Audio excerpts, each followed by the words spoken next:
vocês pegarem e ter em mente essa questão do que a gente vai ver como temática, viu? Então, olha, vou passar para vocês a síntese do que é mapa mental. Deixa eu primeiro perguntar.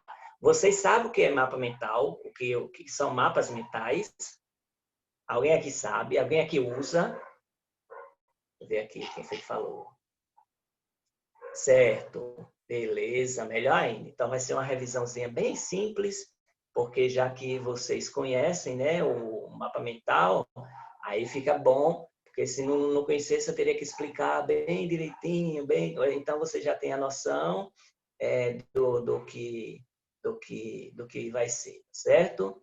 Então, olha, o mapa mental, eu vou passar aqui para vocês a tela, ok? A tela é essa aí que vocês estão vendo, e nós temos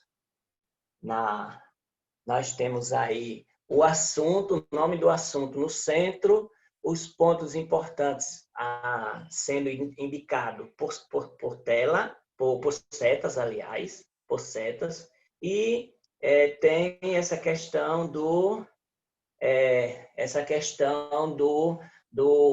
da explicação, resumo. Então, o mapa mental ele vai usar uma linguagem verbal e não verbal, certo?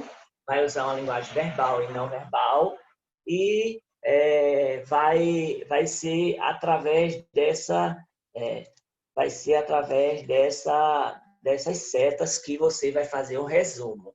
Então, o mapa mental ele é nada mais, nada menos que um resumo do tema, do assunto, com as ramificações ou as características, as especificações de cada ponto, certo? Então, nós temos aqui um exemplo de mapa mental.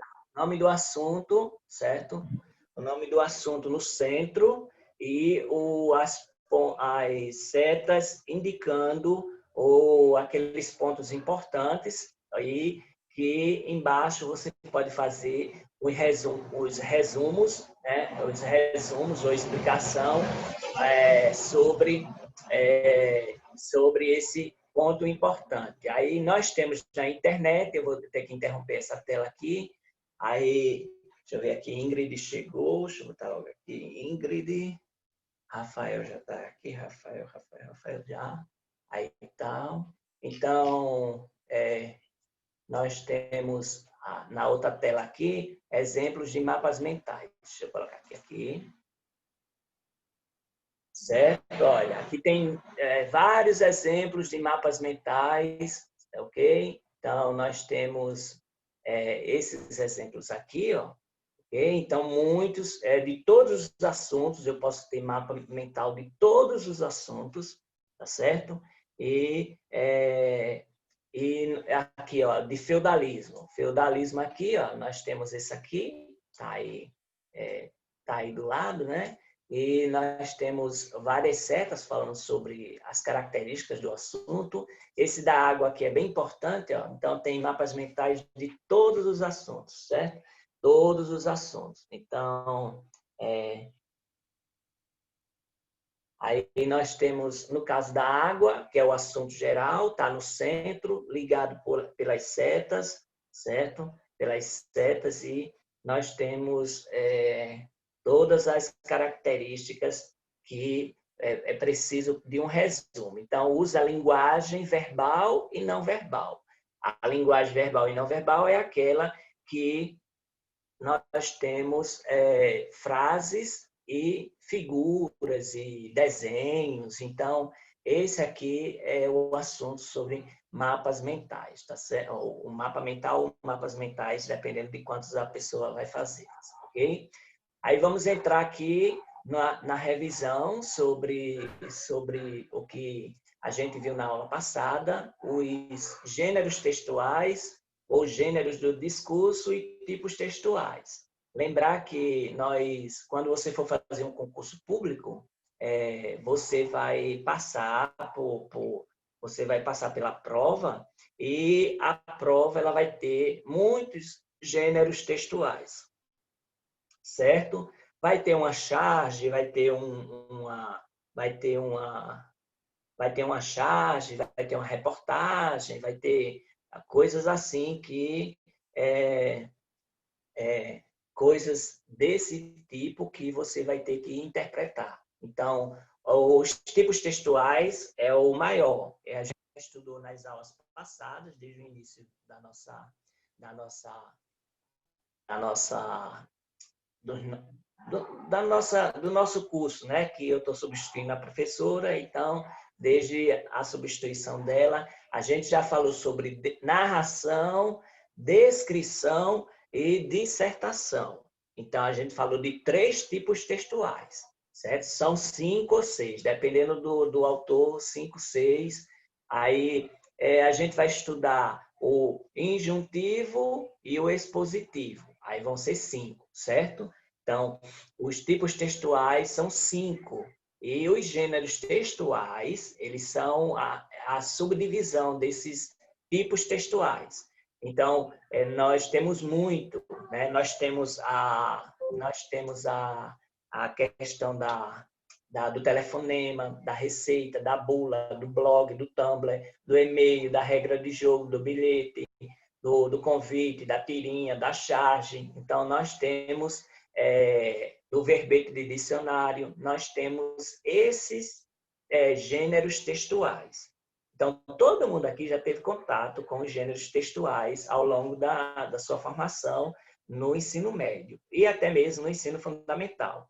E eles vão estar dentro desse grupo maior, que é justamente a questão do gênero, do tipo textual, certo? Então, eu falei também para vocês que se comunicar eficientemente é algo que requer habilidade. Tem gente que gosta de falar, e às vezes não quer ouvir e tal, achando que está agindo com destreza, com a linguagem, né? Achando que está assim, sendo hábil com a língua, e às vezes fala e não fala nada. Então, a gente tem que se comunicar eficientemente, com eficácia, certo? E para isso, se comunicar no sentido de tanto falar quanto escrever. Porque tem gente que escreve, meu Deus do céu, quando você vai corrigir uma redação do Enem, meu Deus do céu, tanto erro besta de acento, de palavra e tal. Aí a gente tem que observar que o processo de comunicação ele é fácil, ele é simples, mas ele requer muita habilidade para para a pessoa pegar e saber o que é que vai escrever para não escrever besteira. Eu falei para vocês também sobre os elementos da comunicação. Vou botar aqui no meio, certo? Eu vou botar aqui no meio que eu vou escrever. Aí, ó, eu disse para vocês que o Roman Jakobson, ele era linguista e ele falou sobre os elementos da comunicação. Esses elementos da comunicação, eles são 6, certo? Aí existe um emissor que manda uma mensagem para o receptor, certo? Nessa mensagem, você vai usar um canal que pode ser oral, falado, né? Canal. Ele pode ser falado ou escrito. Existe um código, no caso do código que estamos usando, é a língua portuguesa, certo? E existe um referente que é o assunto. O assunto é chamado de referente. Então, Roman Jakobson, quando disse que os elementos da comunicação, para haver comunicação, tem que ter esses 6 elementos, ele disse que se um falhar, a mensagem não é passada. Por exemplo, eu vou perguntar aqui no chat, eu vou perguntar para vocês, viu? Aí, deixa eu ver aqui. Raíssa, você sabe Libras? Responda aí no chatzinho. Você sabe Libras? Não, tá certo. Thales, você sabe Libras?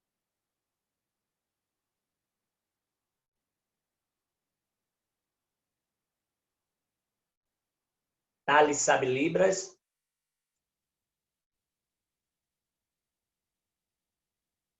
Ah, tá certo. Tá bom. Obrigado, Raíssa. Rafael, você sabe Libras? Eu vou pegar uma menina e um menino para perguntar. Tá. Quase que eu achei, eu entendia que tu sabia, tu disse sem nada, tá bom.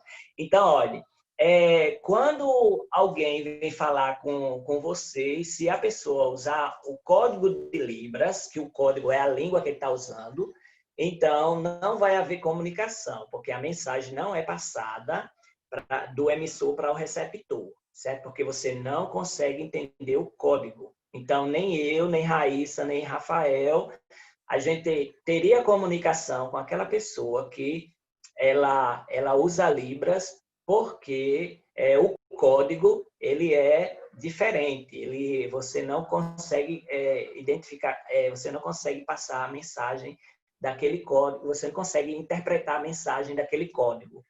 Então, nem eu, nem vocês, Rafael, Raíssa, a gente não teria comunicação com essa pessoa que viesse falar Libras com a gente. Então, não haveria comunicação, haveria uma falha de comunicação, certo? Aí eu pergunto de novo, Rafael, você sabe inglês? Mais ou menos, tal? Não. Raíssa, você sabe inglês ou espanhol? Certo. Então, no caso de Raíssa, ela sabe inglês ou espanhol mais ou menos. Então, ela tentaria, de todas as formas, daquele código da língua espanhola ou da língua inglesa, ela tentaria decifrar aquela mensagem e ela conseguiria na maioria das vezes, porque como ela já conhece alguma coisa, ela já, é, ela já consegue interpretar aquela mensagem. Então, Roma Jacobson, ele disse que são 6 elementos da comunicação: o emissor, o receptor, a mensagem, o canal, o código e o referente. Então, o código é a língua portuguesa, no caso da gente aqui. Se Raíssa estivesse falando com alguém que falasse espanhol ou inglês, ela conseguiria também é, ter essa comunicação. No caso, se fosse Libras, a gente não teria comunicação, porque a gente não conhece o código. E o referente é o assunto que é falado. E o canal se é falado, se é escrito, ou os dois, tá certo? Então, são esses elementos da comunicação. Esse assunto, ele é do primeiro ano, eu estou revisando com vocês, certo? De uma forma bem simples, para vocês entenderem aí sobre os elementos da comunicação. Depois teremos sobre a, as funções da linguagem. O processo de comunicação é através desses elementos da comunicação que eu falei para vocês aí: o emissor, receptor, canal, código, a mensagem e o referente. Mas, olhe, para a gente se comunicar, para a gente fazer um tipo de texto, para a gente falar ou escrever, a gente tem que ter alguns parâmetros, algumas regras, certo? A gente não pode falar de todo jeito, a gente tem que ver com quem a gente está falando, para quem a gente vai falar, certo? Qual é a finalidade daquele texto para ser escrito ou para eu falar, né? E qual é o assunto do texto. E como essas perguntas são bem básicas para a gente entender as regrinhas de nossa convivência entre as pessoas e saber se comunicar. Com quem eu estou falando, qual é a finalidade, como é que eu vou falar com ela, quem é que está falando comigo, qual é o assunto que está falando. Por exemplo, a mesma forma que eu falo com crianças, jovens e adultos. A forma que eu falo com a criança é diferente da forma que eu falo com o adulto. E a forma que eu falo com o adulto é a forma diferente que eu falo com um adolescente. Então, nós temos aí o público-alvo, que ele é diferente, e a gente tem que pegar, se adequar o nosso texto ou a nossa linguagem sobre ele, certo? Eu tenho o próximo slide, ele é sobre os tipos de texto que a gente já viu. Nós conhecemos a narração, a argumentação, que é o dissertativo, que ele tem muito também a ver com o expositivo, e a descrição. E o expositivo, o texto expositivo, que é aquele que só traz a ideia, ele vai ser o novo tipo de texto que a gente vai conhecer, e a injunção. Aí tem a próxima sequência textual, né? As sequências textuais, que é a mesma coisa de tipos de texto. Então, nós conhecemos a narrativa, que é o tipo de texto narração, né? E que eu já coloquei para vocês, que é aquele texto que ele conta uma história. A descrição é aquele texto que descreve algo com detalhes, pessoa, coisa ou lugar. E a argumentação é a dissertação, você dá uma opinião com argumentos, e também tem muito a ver com a exposição. A exposição vai trazer já a exposição das ideias, certo? Mas de uma forma bem assim objetiva. E a injunção, que esse é o bem interessante, né? É o que ele vai tentar convencer você. O texto injuntivo, certo? Ele vai tentar convencer você. É o texto da propaganda, certo? O texto da propaganda é aquele que vai tentar fazer com que você seja influenciado. Quem usa esse tipo de texto, professor? O próprio professor, que vai tentar convencer você a fazer alguma coisa, um exercício, tal. Você, olha, incentivando, né, dando ponto, olha, faça esse exercício, eu vou dar um ponto, faça esse exercício que você vai ter ponto de participação, ponto na nota. Então, a pessoa usa aí a forma de convencimento e usa verbos no imperativo. O texto injuntivo vai usar verbos no imperativo, tá certo? Então, vocês vão ter sempre a questão do texto imperativo, tá com aqueles verbos beba Coca-Cola, compre no Armazém Paraíba, Papé Pio, vamos para Casa Pio, né? O Natal está chegando, começar a se preparar, no Armazém Paraíba é o lugar de comprar. Então, esses textos, eles são textos injuntivos, ele está tentando convencer você a fazer alguma coisa, certo? O padre, o pastor, quem vai para a igreja, né? O padre, o pastor, ele fica lá, irmão, não sei o quê, venha para a igreja, não deixe de ir para a igreja, essas coisas assim. O professor, né, que eu já falei, dando incentivo com pontos e tal, o texto é injuntivo, é o texto da propaganda, é o texto que usa verbos no imperativo. Ele vai tentar convencer você, ou a mim, ou qualquer pessoa, a fazer alguma coisa. No caso, as propagandas de carro, no Jornal Nacional, nos intervalos, propaganda de banco, né? Propaganda que botam umas coisas bem bonitas para emocionar, e lá ele está embutido os verbos no imperativo, certo? E aqui nós temos os tipos de texto, né? Narrativo, descritivo, expositivo, dissertativo, e o argumentativo também, e o injuntivo instrutivo, certo?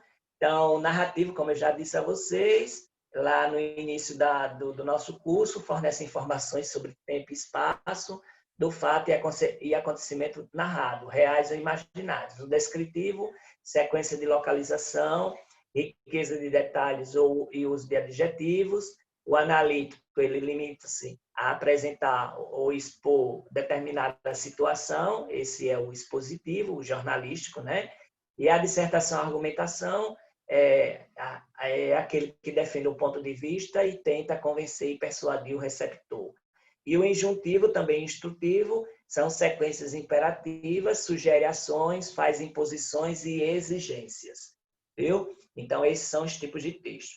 Vou falar para vocês, vou ver essa tela aqui, vou falar para vocês sobre a ditadura da beleza, que é a proposta de redação que nós temos. A proposta de redação que nós temos, deixa eu pegar aqui, só um minutinho. é sobre a ditadura da beleza, certo? A ditadura da beleza. Onde é que ele está aqui? Eu acho que está aqui. Deixa eu fechar e abrir de novo. Aí, a ditadura da beleza. Não é esse. Era aí que eu me atrapalhei aqui. Aqui chegou. Eu vou agora. Olha, nós temos aqui uma proposta de redação sobre o padrão de beleza imposta pela sociedade. Aí eu vou falar um pouquinho para vocês sobre ela, ok? E esse tipo de padrão de beleza que nós temos e que até hoje ele tem sofrido transformações. Eu não sei se vocês conhecem a história, mas o padrão de beleza ele vem desde a Grécia Antiga.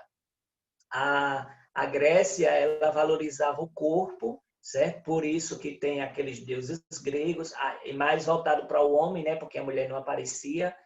Aí mais voltado para o homem, que tem os deuses gregos da mitologia e tal, e eles são fortes e tudo mais, certo? Aí isso vem ao longo do tempo, tem um pouquinho mais assim, com menos ênfase. Aí quando chega no século XX, dos anos de 1980, 1990, por ali, aí começa, então, a aumentar o número de pessoas que se preocupam com o corpo. Também por causa das modelos, dos modelos, essa profissão de modelo. No século XIX, é uma alusão histórica, nós temos como conhecimento que as mulheres bonitas eram as mulheres gordinhas e da cintura fina, porque elas usavam o espartilho. Por que a mulher gordinha era considerada bonita na época? Alguém sabe? Se alguém souber, bota aí no chat. 30 segundos. Porque a mulher era considerada bonita aquela que era gordinha, lá no século XIX, 1800, tal, e ela usava o espartilho para afinar a cintura. Elas usavam ainda aquelas bundas de tanajura, de pano, né, para dizer a classe social, aqueles vestidos rodados e depois foi substituído por aqueles vestidos que tinham a bunda de tanajura, certo?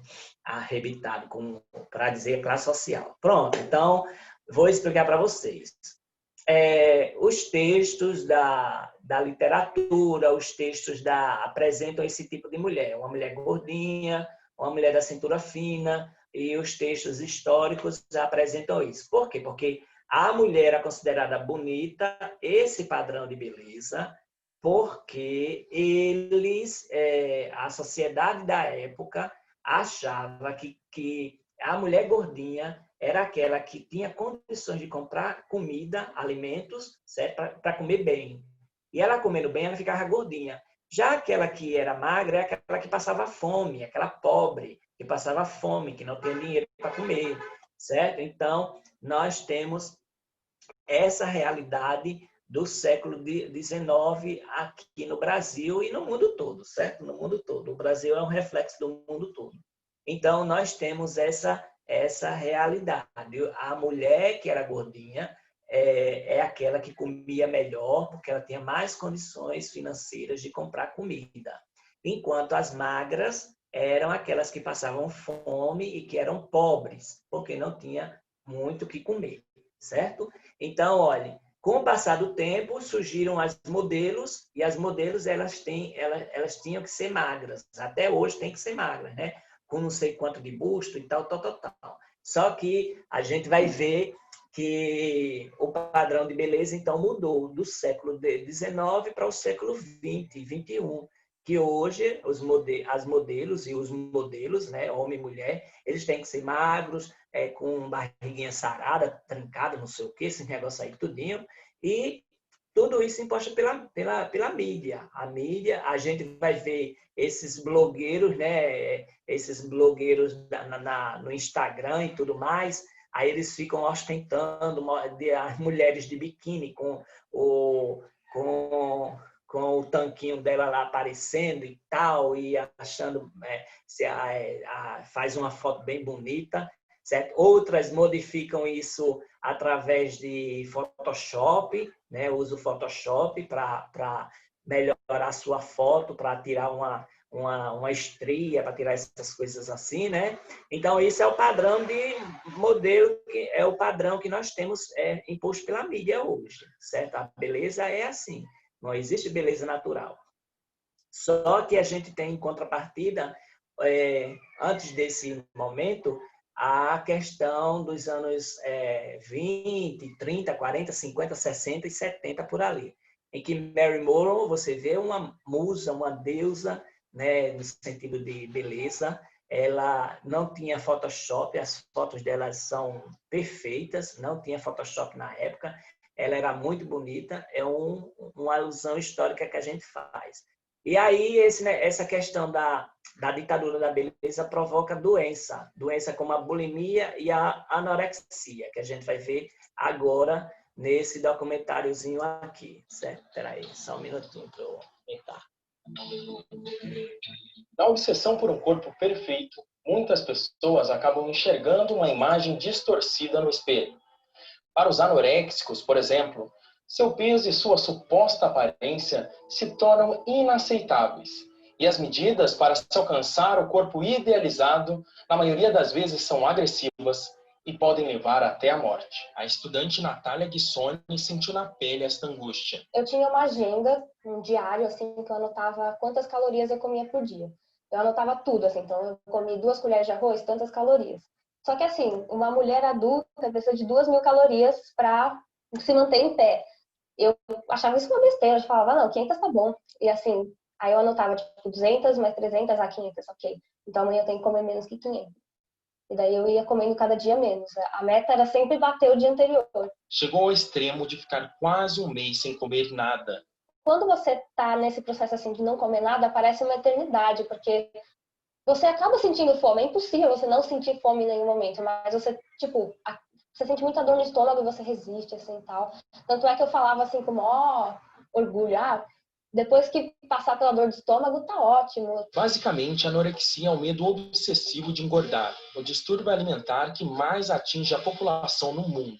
Normalmente, a pessoa com esta doença não consegue consumir mais do que 200 calorias por dia, ou seja, 10% do que devemos consumir. Eu só comia quando eu sentia, porque assim, eu sentia muita vertigem e achava que, eu sentia vertigem porque eu sentia vertigem.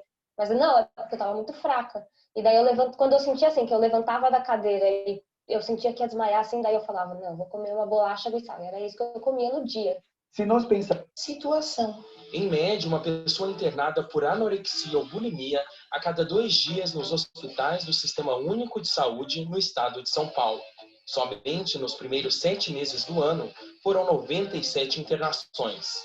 95 delas eram adolescentes. Fui pensar em anorexia depois que eu consegui ganhar tudo de novo. Que daí eu olhei as fotos de novo, dessa época, e eu falei, nossa, esse é meu braço, essa é minha perna, meu Deus, tava muito magro. Natália não enxergava os efeitos da anorexia, mas a sua família sim. A minha avó ficou louca, a minha mãe ficou desesperada.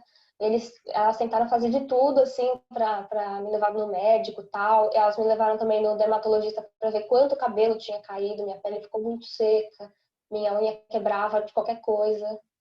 Então, elas tentaram me levar nesses médicos para ver o quanto estava difícil. Mas o que me ajudou mesmo foi uma nutricionista, que dela me passou uma dieta regrada e tal, só que foi o maior sacrifício do mundo, assim, as primeiras 3 semanas, porque ela me passou, eu nunca vou esquecer disso, ela me passou para comer no dia seguinte que eu fui lá, que era na época que eu não estava comendo nada mesmo, 2 fatias de pão integral com uma fatia de queijo Minas pro café da manhã. E eu fiquei, assim, 1 hora comendo isso. Eu não conseguia comer de jeito nenhum. Pra mim era um sacrifício comer isso. Apesar de recuperada, Natália ainda sente alguns sintomas da anorexia. Até hoje tem a sequela de que eu me sinto melhor quando eu como menos.